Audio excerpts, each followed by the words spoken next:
অনেক দিন পর গোজামিল দিয়ে আজকে একটা ভ্লগ নিয়ে তোমাদের সামনে আবারও চলে আসলাম। বেশ অনেক কদিন পরে। দেখবে জীবনে কিছু ঠিকঠাক না থাকলে না কোনো কিছুই ভালো লাগে না। রোজ রোজ তো ভাবি শুরু করব, কিন্তু তারপরে আর শুরু করা হয় না। যাই হোক, আমি এখানে 1-2 দিনের ভ্লগ না মিশিয়ে দিয়েছি, তোমরা এইভাবেই দেখে নিও একটু। সকালের খাবার তৈরি করছি, আর আমার ওই দিকের রান্নাঘরে নিরামিষ চলছে, তো সেই জন্য কিন্তু আমি ইন্ডাকশানেই করে নিচ্ছি সকালের খাবার। দেবলীনার বাবা খেতে চেয়েছিল, তো সেই জন্যে এটা ওই মানে কি বলবো আর, গোজামিল দেওয়াই চিড়ের পোলাও বলতে পারো। এর মধ্যে কারি পাতা ওই সমস্ত দেওয়া হয়নি, কারণ দেবলীনার বাবা কারি পাতার গন্ধটা খুব একটা পছন্দ করে না, তো সেই জন্যে কারি পাতা ছাড়াই কোনো রকমে করে নিলাম আর কি। খেতে খারাপ হয়নি, খেতে ভালোই হয়েছিল। এটা না মানে অনেক আগের ভিডিও, বুঝলে তো। তো যাই হোক, তোমরা পরে সেটা বুঝতে পারবে। গুড আফটারনুন এভরিওয়ান, সবাই কীরকম আছো? আশা করছি খুব ভালো আছো, সুস্থ আছো। এদিকে আমরাও ভালোই আছি। আজকে হচ্ছে বুধবার, আর ঘড়িতে এখন প্রায় 1:45 বাজে। আমার স্নান ধ্যান সমস্ত কিছু কমপ্লিট। এখানে দেখতে পাচ্ছ কড়াই রয়েছে, দেবলীনার বাবাকে বানিয়ে দিয়েছি হলো ডিম দিয়ে পেঁয়াজ লঙ্কা দিয়ে ওই গোলা রুটি, সেই খেয়ে দোকানে চলে গেছে। আর হচ্ছে এবারে আমি রান্নাঘরের দিকে যাব। দেবলীনা এখানে বসে আছে, বিস্কিট খাচ্ছে। আর হচ্ছে যাব এখন মাছ ধুতে, কারণ শাশুড়ি মায়ের নিরামিষ। তো বাবা এনেছে মাছ, আমি নিচে যাব এখন মাছ ধুয়ে আনবো। সবজি কাটাকুটি কমপ্লিট, মাছের ঝোলের জন্য আলু কেটেছি, তার সাথে করব চিচিঙ্গে ভাজা। তো পেঁয়াজ টেয়াজ সমস্ত কিছু কাটা কমপ্লিট। তো গিয়ে আগে মাছটা ধুয়ে নিয়ে আসি, তারপর রান্নাবান্না শুরু করব। তো চলো, অনেকদিন পর আজকে ব্লগটা শ্যুট করছি, তোমরা দেখতে থাকো আর হচ্ছে পাশে থাকো। শ্যাম্পু দিয়ে স্নান করেছি সকাল সকাল, বেশ এখন ফ্রেশ লাগছে। তবে মাছ টাছ রান্না করে আবারও আমাকে এই সমস্ত ছেড়ে নিতে হবে। মাছ রান্না করার পরে না ভালো লাগে না, কেমন যেন একটা লাগে। তো চলো করতে থাকি। মা আর বাবা দুজনারই নিরামিষ, তো সেই জন্যে দেখো আমাদের জন্যে বাবা কিন্তু মাছ এনে দিয়েছে। তো সে মাছের ঝোল করব, আর তার সাথে করব হচ্ছে এই যে চিচিঙ্গে ভাজা। আগে কাটাকুটি সমস্ত কিছু করে নিয়েছি, আর তারপর কিন্তু আমি নিচে গিয়ে তারপর মাছটা ধুয়ে নিয়ে চলে এসেছি। তো দেখো এখন মাছটা আমি ওই নুন হলুদ দিয়ে মাখিয়ে নেব, দিয়ে তারপর রান্না করব। আর এতে নতুনত্ব কিছু নেই, আর বলারও কিছু নেই। আর সবটা তোমাদের আমি খুলে বলছিও না যে কেন কি কারণে নিরামিষ বা কিছু। তো এই নিরামিষটা চলবে আরও কিছুদিন। তবে বাবা বলেছিল আর মাও বলেছিল যে তোমরা যদি খাও তাহলে মাছ এনে দেবো আর কি। তো আমি না করেছি যে না, মাছ আনতে হবে না, কারণ ভীষণ অসুবিধে হয়। একবেলাই ধরো দেবলীনার বাবা তো একবেলাই খায়, আর দেবলীনাও রাতের বেলাতে খুব একটা খেতে চায় না। তো সেই জন্য কী হয় বলো তো, ওই একবেলার মাছ খাওয়ার জন্য সমস্ত কিছু ধোয়া টোয়া করতে হয়, গ্যাস থেকে শুরু করে। তো সেই জন্যে আমি বলেছি যে থাক, নিরামিষই চলুক। আর যেটুকুনি ডিম বা পেঁয়াজ খাওয়ার সেটুকুনি ধরো ইন্ডাকশানে করে নেব, তাহলেই হয়ে যাবে। আর ইন্ডাকশানে আমাকে তো আর ধোয়া মাজা করতে হয় না, যেরকম গ্যাস মুছে সেরকম আমি মুছে নিই, ব্যাস হয়ে যায় আর কি। তো যাই হোক, এটা করেছিলাম গত বুধবার দিন কি বৃহস্পতিবার দিন, আমার ঠিক মনে পড়ছে না। তো এই যে একপাশে ভাজাটা বসিয়ে দিয়েছি। আমি প্রথমে ভেবেছিলাম হয়তো বাবা খাবে, তো পরে বাবা বলল যে না, আমিও নিরামিষই খাবো। তো আমি, দেবলীনা, ওর বাবা তিনজনে মিলেই খেয়ে নিয়েছিলাম। আর যেদিন এই মাছটা করেছিলাম নাকি, না মনে পড়ছে না। যাই হোক, দেবলীনার নিমন্ত্রণ ছিল। তো এই কতগুলো দিন অনেকেই অনেক কমেন্ট করেছো যে ভিডিও কেন দিচ্ছ না বা কিছু। তো চেষ্টা করেছি আমি খুবই, তবে হয়ে আর ওঠেনি। আসলে মনটা ভালো না থাকলে দেখবে কোনো দিকেই কোনো কিছুই ভালো লাগে না, তো সেই জন্য আমি আর ভিডিওগুলো শুরু করিনি। তো কয়েকদিন বেশ ভালোই রেস্ট নিলাম, তবে এরপরে আবার কবে দিতে পারবো তাও জানি না। আমার মনে হয় তোমরা এখন আশা করাও ছেড়ে দিয়েছো। তো সেই জন্যে আর কি মনে হয় যে অপেক্ষা করার মানুষ যখন নেই, ঠিক আছে চলো একটুখানি পেঁয়াজ সম্বাদ দিয়ে নেব, কারণ এই পেঁয়াজ সম্বাদ দেওয়া মাছের ঝোলটা দেবলীনা এবং ওর বাবা দুজনাই ভালোবাসে। তো সেই জন্যেই আর কি। আর বেগুন দিয়ে ঝোল তো মেয়ের বাবা দুজনের একজনও খেতে চায় না, বা যে কোনো সবজি টবজি দিয়ে ঝোল ওরা দুজন কিন্তু খুব একটা পছন্দ করে না। তো সেই জন্য কি আর সবজি টবজি দেবো, তো ওই জন্যেই পেঁয়াজ ফোড়ন দিয়েই মাছের ঝোলটা করে নেব। ভিডিও দিচ্ছি না অনেক দিন হয়ে গেল। চ্যানেলটা খুলিও না ঠিকঠাক করে আমি। আবার যখন খুলি তখন না ভীষণ মায়া লাগে। কেমন মানে একটা সাদামাটা হয়ে গেছে আরকি। চ্যানেলে যখন ভিডিও দিতে থাকি তখন চ্যানেলের ভেতরে যে মানে অ্যারোগুলো দেয়া থাকে তো যে কতটা কি হলো না হলো। তো সেই অ্যারোগুলো যখন সমস্ত মানে একেবারে ডাউনে থাকে দেখে খুব কষ্ট হয়। আর ভিডিওগুলো দিতে থাকলে তখন না মানে গ্রিন হয়ে থাকে একেবারে অ্যারোগুলো উপর দিকে উঠে থাকে তখন দেখতে বেশ ভালো লাগে। আমি না খুব একটা এখন চ্যানেলটা খুলিও না জানো তো? হয়ে গেছে, রান্না করে চলে আসলাম। তিনটে কড়াই মাজলাম। দুটো হচ্ছে একটা মাছের ঝোল, একটা ভাজা করলাম তোমরা দেখলে, আর একটা এখানে ছিল যেটা হচ্ছে আমি ওই গোলা রুটি করেছিলাম।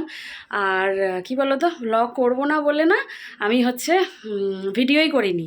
তো দেখি কি করা যায়, ভেবেছি যে কালকে আমি করেছিলাম হচ্ছে চিড়ের পোলাও, তো সেটা যদি পারি আমি অ্যাটাচ করে দেবো, ঠিক আছে। আজকে করেছিলাম গোলা রুটি, তোমাদের বললাম ডিম দিয়ে বেশ সুন্দর করে করেছিলাম, ওর বাবা খেয়ে গেছে গরম গরম। তো সেই কড়াইটা পড়েছিল সেটা মাজলাম, আর টুকিটাকি বাসন ছিল সেগুলোও ধুয়ে নিলাম, দিয়ে নাইটিটা ছেড়ে নিয়েছি। এই দেখো নাইটিটা, আর তার সাথে একটা বেডশিট ছিল যেটা আমরা নিয়ে গেছিলাম হচ্ছে ওই রিসর্টে, তো সেটাকে তো ধুতে হবে, সেই জন্য বের করে নিলাম। এখন হচ্ছে মেশিনে ফেলে রাখবো, নয়তো বা হাতেও ধুয়ে দিতে পারি, ঠিক নেই, দেখি কি করি। আর এদিকে বিছানা তুলতে হবে, মেয়েকে বিছানা তুলতে বলেছি, আধা খেচড়া করে তুলে রেখেছে। তোমরা জানোই ওর কাজ পরিপাটি না, যেটা আমার পছন্দ হয় না। এই দেখো, ওই দেখো মশারিটা ওখানে ঝুলছে। আর এই যে করবো তো, করলেও হবে না, আমার মতো করে টান টান হবে না, সেই জন্য আমি বললাম যে আমারটা তোকে করতে হবে না, তুই গিয়ে তোরটা কর। ওই ঘরে গরম যে, সেই জন্য ওই ঘরের কাজ করতে ইচ্ছে করে না। আর এই ঘরে টুটা ফুটা যেইভাবেই হোক, এই ঘরে ও টুক টুক টুক টুক করতে থাকবে, কিন্তু ওই ঘরের কাজ করবে না। এদিকে ম্যাম আসবে, ঘড়িতে বাজে, আমার ঘরে ওটা নেই, এসি নেই। ঘড়িতে বাজে 2টো। এসি এসি তোমার ঘরে দেওয়া হবে না যতদিন না তুমি রেসপন্সিবল হবা। ফ্যান বন্ধ করে না, লাইট বন্ধ করে না, চলতে থাকে, ও ঘুরে ঘুরে বেড়ায়, ওর পিছে পিছে আমি ঘুরতে থাকি এসি দিয়ে, তারপর সারাদিন দেখা গেলো এসি চলছেই। তো যাই হোক, চলো কাজগুলো করি, পরে আসছি কথা বলতে। বাইরে প্রচুর গরম পড়েছে জানো। ধুয়ে দিলাম, হাতেই ধুয়ে দিলাম, না হলে আবার পড়ে থাকতো। আর ওইদিকে আমি মেশিনও চালিয়ে দিয়েছি, ওর বাবার জিন্স শার্ট এই সমস্ত আছে, তো সেই জন্য চালিয়েই দিলাম। আজকে যদি মেলতে পারি তো পারবো, না পারলে কালকে। আর এখন তো মেশিন ঠিকঠাক হয়েই গেছে, কোনো চিন্তা নেই, ঠিকঠাক করেই ড্রাই করে দেয়, তো সেই জন্য ভেজা থাকার কোনো প্রশ্ন নেই, বুঝলে। আর আকাশটা 3 দিন, আজকে 3 দিন হয়ে গেল, 3 দিন থেকে হাওয়া হাওয়া বৃষ্টি বৃষ্টি এই রকম। গরম আছে, তবে সাথে করে হাওয়া বৃষ্টিও আছে। চৈত্র মাসে যেরকম হাওয়া দেয় না, সেই রকম হাওয়া হচ্ছে জানো আজকে 3 দিন থেকে। এই দেখো, বুঝতেই পারছো হয়তো, বেশ ভালো লাগে জানো, সন্ধ্যার পর থেকেও এরকম হাওয়া দেয়, খুব ভাল লাগে। এইদিকে দেখো মেয়েকে বলেছিলাম তুই তোর ঘরটা আজকে ঠিক করবি, তো দেখো আধা কাচরা করে কীরকম রেখে দিয়েছে, দিয়ে এই যে ঘোরাঘুরি করছে আর মোবাইল টিপছে। ও আমাকে বলছে যে তুমি শুধু আমাকে চাদরটা পেতে দাও, বাকি সমস্ত কিছু আমি করব। আর চাদরটা তো পাততে পারে না, টেরা বেঁকা হয়ে যায়। বিছানা ঝেড়ে পেতে নেওয়া হয়ে গেল, বুঝলে। আর এখন আমি একটু বসবো, মেয়ে রয়েছে ওই ঘরে, ওকে হচ্ছে ভাগিয়েছি, বুঝলে, ওর ঘরটা করে দিয়ে ওকে ভাগিয়েছি। আর আমরা যে ঘুরতে গেছিলাম সেখান থেকে আমি কাজ নিয়ে এসেছি, যেই কাজটা হচ্ছে এই দেখো, এক গাদা সমস্ত চোর কাটা সব লেগেছে। এই চোর কাটাগুলোকে এখন আমি টুকটুক করে ছাড়াবো। এই প্যান্টটা পরে গেছিলাম মাঠে, তোমরা দেখেছিলে তো। এই দেখো, এই দেখো কত, দেখেছো, দেখলে কত চোরকাটা জমেছে। তো চোরকাটা থাকলে তো আর পড়া যাবে না, কুটকুট করবে। তো এখন এটা বসে বসে আমি টুকটুক করে ছাড়াবো, দেখি কতটুকু পারি ছাড়াতে। আর কথা হচ্ছে যে এইগুলো না ছোটোবেলায় অনেক করেছি, আমরা তো মাঠে ঘাটে খেলে বড় হয়েছি, এখনকার বাচ্চারা তো আর মাঠ টাট সেইভাবে পায় না। তো আমরা কিন্তু প্রচুর মাঠে খেলেছি। তো সন্ধ্যার সময় এসে যে টুকটুক করে এগুলো ছাড়াতাম, তারপরে হচ্ছে পড়তে বসতাম। তো এই চোরকাটাগুলো না দেখে সেই ছোটোবেলার কথা মনে পড়ে গেল। আর মাও বকতো, যেরকম মানে চোরকাটা লাগিয়ে নিয়ে এসেছিস সেরকম তোরাই ছাড়াবি বসে বসে। তো সেই দুঃখে অনেক সময় করতাম কি বলো তো, ওই ছোটো ছোটো জামা পরে খেলতে যেতাম, যে যা ফুল প্যান্ট পরে যাবোই না। কিন্তু যখন শীত শীত পড়ে যেত তখন তো ফুল প্যান্ট পরেই খেলতে যেতাম, তো তখন তো আর রেহাই পেতাম না। এই হচ্ছে কথা। তো ছোটোবেলাটা কোথাও না কোথাও আমাদের জীবনের সাথে কিন্তু জুড়েই থাকে, তাই না বলো। তো যাই হোক, চলো এই কাজ ধরে নিয়ে এসেছি, সেই কাজ করি এখন। প্যান্টটা তো ভালো প্যান্ট, দেখো কি বলবো আর। তখন তোমাদের দেখালাম এইগুলো মেলে গেছিলাম, এই দেখো আবারও আসলাম। খাওয়া দাওয়া হয়ে গেছে, খাওয়া দাওয়া করে তারপর আসলাম, বলেছিলাম না মেশিন চালিয়েছি। তো এই যে এগুলো সমস্ত ভেতরে দিয়ে দিলাম। এখন তো আর মানে সময় নেই আর কি বাইরে দেওয়ার, সেই জন্য এখানেই দিয়ে গেলাম। এই যে বালতি, আর রোদ এখনও রয়েছে, এই দেখো এগুলো শুকিয়ে গেছে, এগুলো এখন নিয়ে ঘরে চলে যাব। চলো তোমাদেরকে একটা জিনিস দেখাই বারান্দায়। এই দেখো,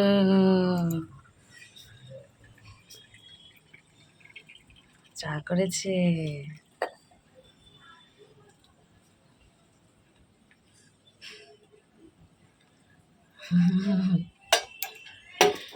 এবার মিনি কিচেনে চা করেছে, মিনি কিচেন। কেমন লাগছে মিনি কিচেনটা জানিও। আরও একটু সাজানো গোছানো বাকি আছে, আবার একটু সাজাবো গুছাবো। চলো নিয়ে এসো।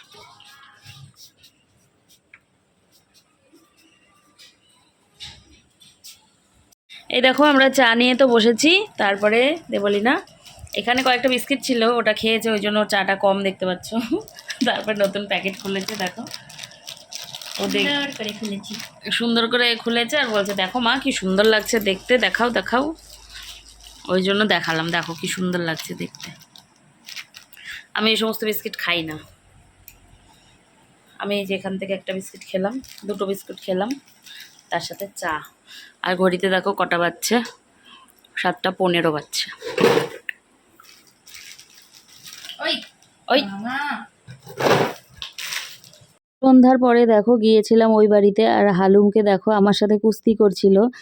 তো ও মানে কামড়ে দিচ্ছিল, তারপরে এই যে দেখো না এই চাপার মধ্যে ঢুকছিল, তো এই করছে। আর এখন তো এত চলবলে হয়েছে, বাবারে বাবা কি বলবো, মানে এত কুস্তি করে। আর জানো কুটুত করে একটুখানি কামড়ে দেয়, আর কি ব্যথা যে লাগে পেটের মধ্যে, সেদিন দিয়েছে কামড়ে। যাই হোক, তো ওর সাথে মানে ওই বাড়িতে গেলে মানে ওর থেকে আমার আর চোখ সরাতে ইচ্ছে করে না, তোমাদের তো আগেও বলি আমি।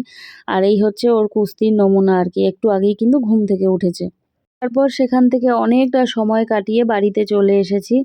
আর এদিকে মেয়েরও তো পরীক্ষা চলে এসেছে, হাফ ইয়ারলি। তবে ওর মধ্যে সেরকম কোনো আমি ব্যস্ততা পড়াশুনোর দেখতে পাচ্ছি না, যেটা সত্যি কথা, আমি তোমাদের সেটাই বলি। যখন পড়তে বসে তখন কিন্তু বলি পড়তে বসে। আর এদিকে দেখো ওর কি রাগ হয়েছিল, সমস্ত যেগুলো ছবি লাগিয়ে রেখেছিল সব ছবিগুলো টেনে টেনে ছিঁড়ে ফেলেছে। আর টেনে টেনে ছিঁড়ে দিয়ে তারপরে নিজেই কান্না করছে, যেটা আমি কি করলাম।